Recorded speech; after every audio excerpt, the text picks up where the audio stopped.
Let's review real quick. How do we factor a difference of squares? Difference of squares. This comes directly from the last unit. Remember, it's when it has two terms. It does factor into two binomials. The first part of each binomial is going to be, what is the square root of x squared? X. So each one will get an x. Plus a. Right? And then the second term is going to be, what's the square root of a squared? A. And then what do we do with our signs? 1 plus minus. 1 plus, 1 minus. Does it matter which one I put where? No.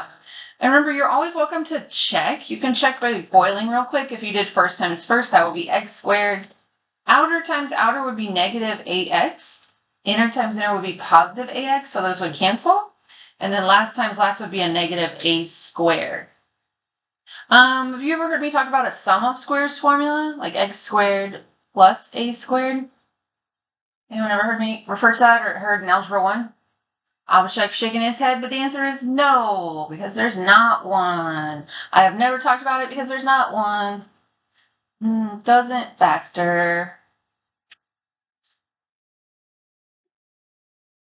What is the word for something that doesn't factor? No, nice try. No, they already said that, and I already said nice try. No. Not factor. No. Keep guessing. Doesn't. You learned this word in like 4th grade. Can't tell you. That's cheating. Unsolvable. No, not simplified. Undivisible.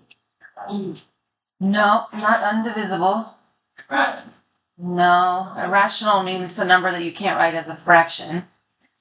And we're trying to find a word that means doesn't factor. No, you're just gonna have to keep guessing. But you don't know how long this is gonna take. I know, that's the fun part.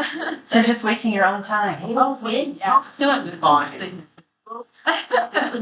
Yeah, we're gonna have like 2 minutes to do that. Oh, Juliet, what? Undefined. No. No, that was what you said. So it's so. Undefined is what you would say for the slope of a vertical line. It's so. And it's not a current word, it's a word you've learned before that means something that cannot factor. Only was hanging, Rosako. That was the dumbest shit ever. Never seen that. Watch your language, speak in my class. That was it. I was saying. I know I wrote it in. Oh, so we've gone over this before. I was just like, oh, so good. It's fine. Oh, Vivian? It's prime! It's prime, yeah, y'all feeling real dumb. Don't. That's what it means to be prime. Prime means it doesn't factor anymore. So this is prime. Feel free to write it down again. Way to go, Vivian. We would have sat here all day. Proud of you. Okay. Now, even though a sum of squares doesn't factor, today we are going to look at how to factor a difference of cubes, and there is a sum of cubes that can factor. Okay, there is one for difference and sum. Now, if you look, they both look very, very similar. Okay, they both have an a here, a b here, an a squared, an ab, and a b squared. The only thing that's really different about them is their signs. Signs are different. So this little acronym is used to help you remember what the signs should be. The S has to do with this first sign here. This is always the same as what you see in the problem. So in the problem, if there's minus, this one will be the same. So the S is same sign. Okay. The second sign is always opposite from what you see in the problem. Opposite sign. And then the last two go together. This last sign, no matter what, is always positive.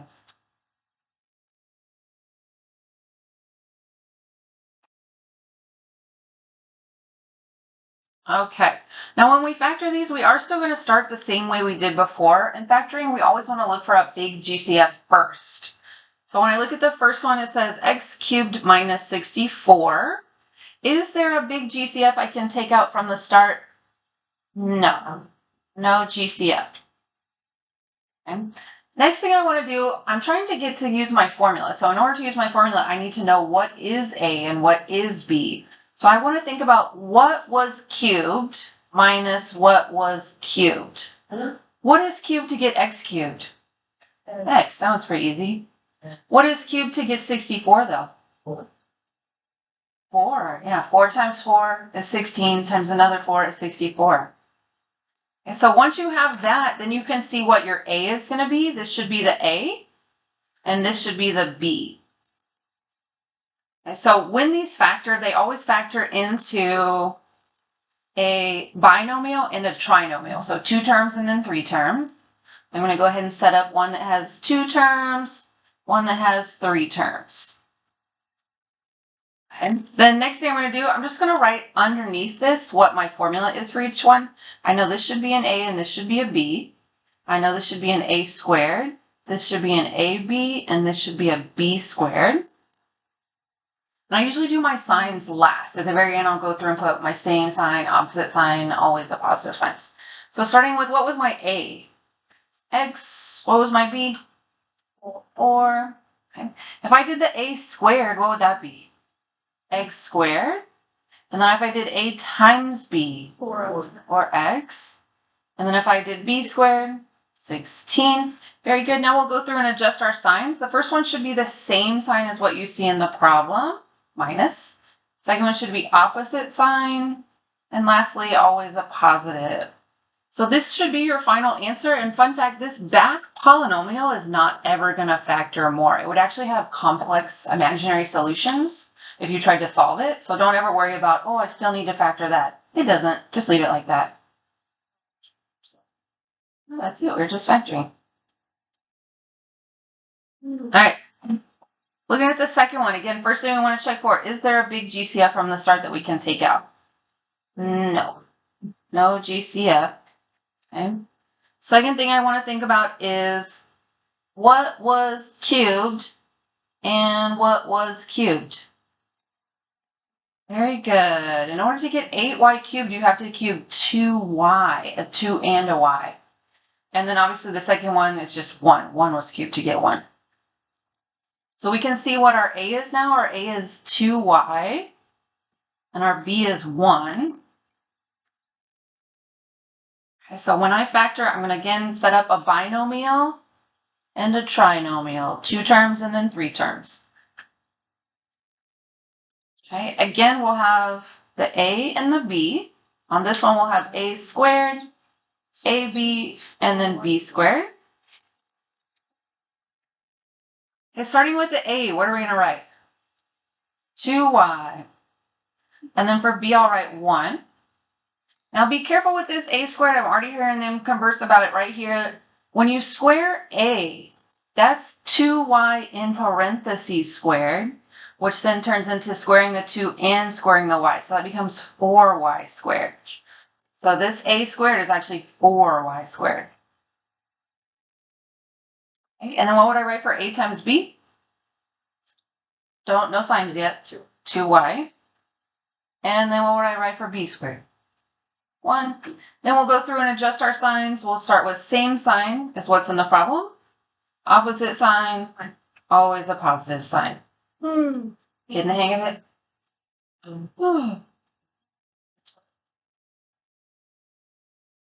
And I don't always write this A, B, minus, blah, blah, all this stuff on the bottom. I'm just doing it just so we get that practice of like, the more you write it, the more you remember it. Next one's a little tricky. Is there a big GCF? No, they have different letters. No big GCF.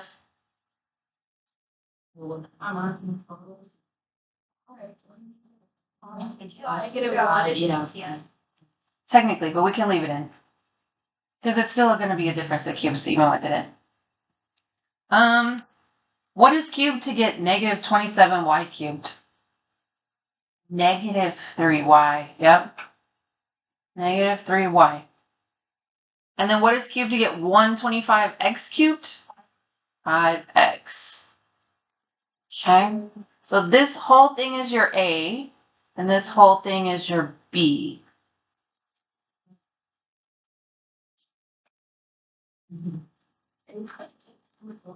Y square plus. I'm gonna write my little reminders underneath.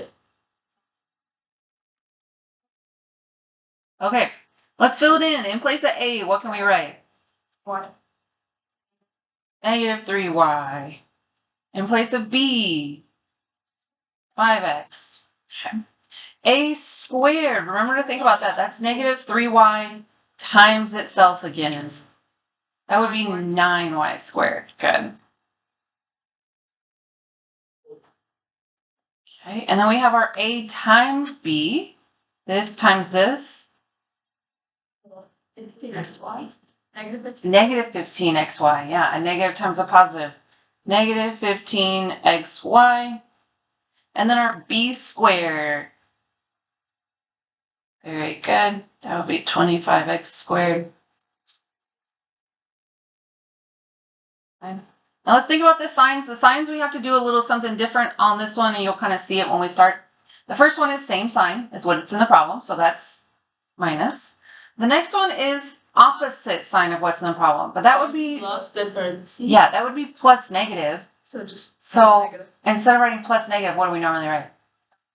It's minus, right? Just leave it as minus. Instead of writing plus minus, just leave minus. And on the last one, we write always positive. So this one kind of doesn't follow the pattern simply just because we had that plus minus right here.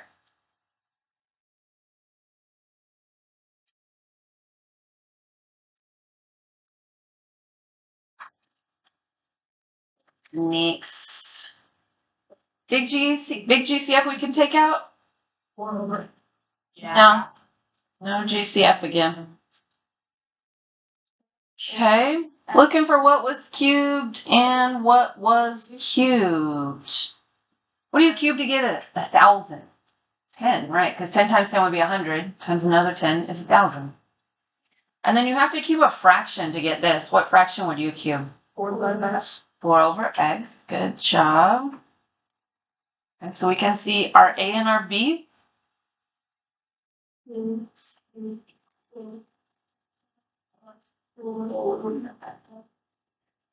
Okay. At the beginning, again, we'll have our A, so that's 10. And then we'll have our B, which is 4 over x. First term on the trinomial, we'll have our A squared. What would A squared be? 100. Okay. And then the second term, we'll have our A times B. I'm going to write that out. A times B. What would 10 times 4 over x be? 40 over x. Good. That's our middle term, 40 over x. Okay, and then B squared would be 4 over x squared, which is 16 over x squared. Yep. All right, let's adjust those signs. We'll have same sign, opposite sign, always positive. Same. Minus. Yep. Very good. Oh, this one's cool. All right, first thing, is there a big GCF we can take out from the start? Yes, there is. What is it? 4y. 4 doesn't go into 54. 2. 2y. Wait. I'm going to bring a 2y up front, and then we're going to divide each by 2y to see what's left. 16y to the fourth by 2y is what? 8y to the third. Good. Minus 27. 27. Good job. Okay. Now that doesn't mean you're done. This back part you always want to check to see, does this factor more? And you can kind of tell it is a difference of two things that have cube roots. We've had one with 8 before. We've had one with 27 before. So we know both of these numbers have cube roots. So again, we're trying to think what was cubed minus what was cubed. Not just 2, but 2y. And not negative 3, just 3. Just 3. Oh, good. Okay, labeling what my A and B are now.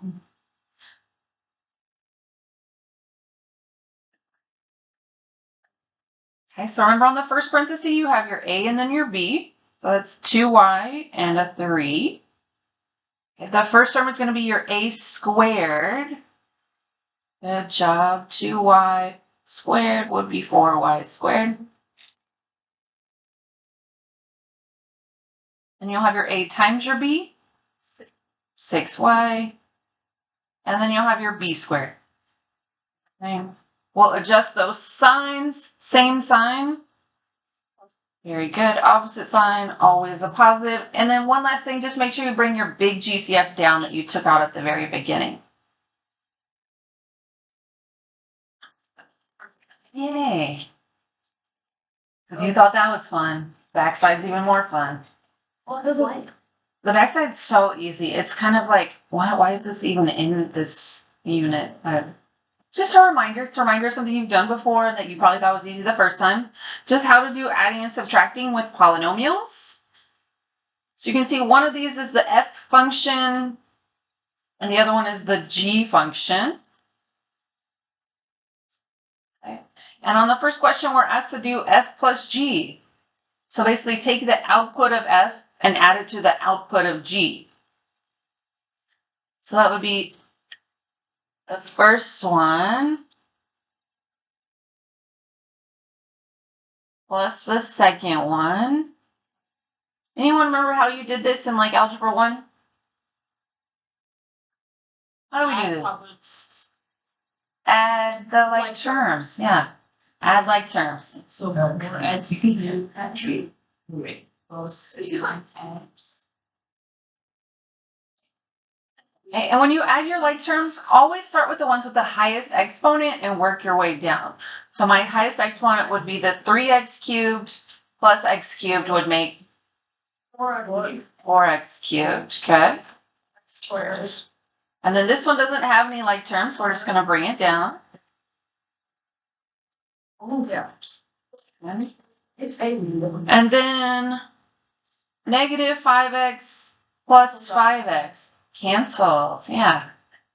And then at the very end, 9 plus 4, yep, 13. And though.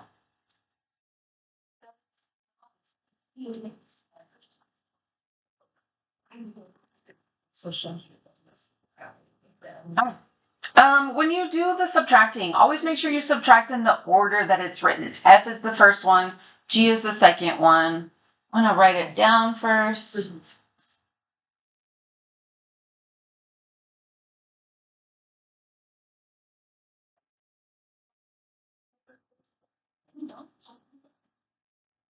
Anyone remember what the important thing is when it's subtracting? Distribute that negative. That negative needs to go to all of these. So underneath it, I'm going to actually write that. I'm going to write negative x cubed, negative 5x, and negative 4. So I remember these are my numbers that I need to combine with the first one. And again, start with your highest exponent and work your way down. So we'll do 3x cubed minus x cubed, which is 2x cubed. Good. The negative 4x squared still doesn't have any like terms, so just bring it down. Okay.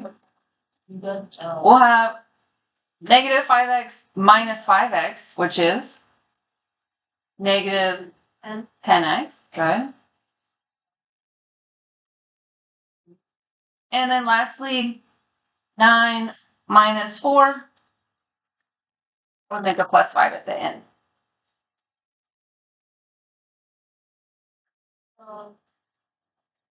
Pretty easy.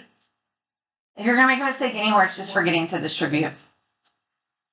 All right, let's look at our practice SAT question. It's pretty simple. Again, it's not on sums and differences of cubes. It's just on the polynomial operation. It says the sum of negative 2x squared plus x plus 31 and 3x squared plus 7x minus 8 can be written in the form ax squared plus bx plus c, where a, b, and c are constants. What is the value of a plus b plus c? So first thing I noticed is that they said sum. What is sum telling me I need to do with these two? Add them. So we want to add these two. Remember, starting with our highest exponent, working our way down. So we'll have negative 2x squared plus 3x squared is x squared. And then we'll have x added to 7x. 8x. And then 31 added to negative 8. 31 plus negative 8. 23. 9, 21. No, nice try. Can't do your joke. Okay. So now I'm just gonna label what my A, B, and C are. What is A on this one? 1. A, B, and C. So if I add those three, I should get the answer to the question. 1 plus 8 plus 23 is 32. Let's do 24%. All right.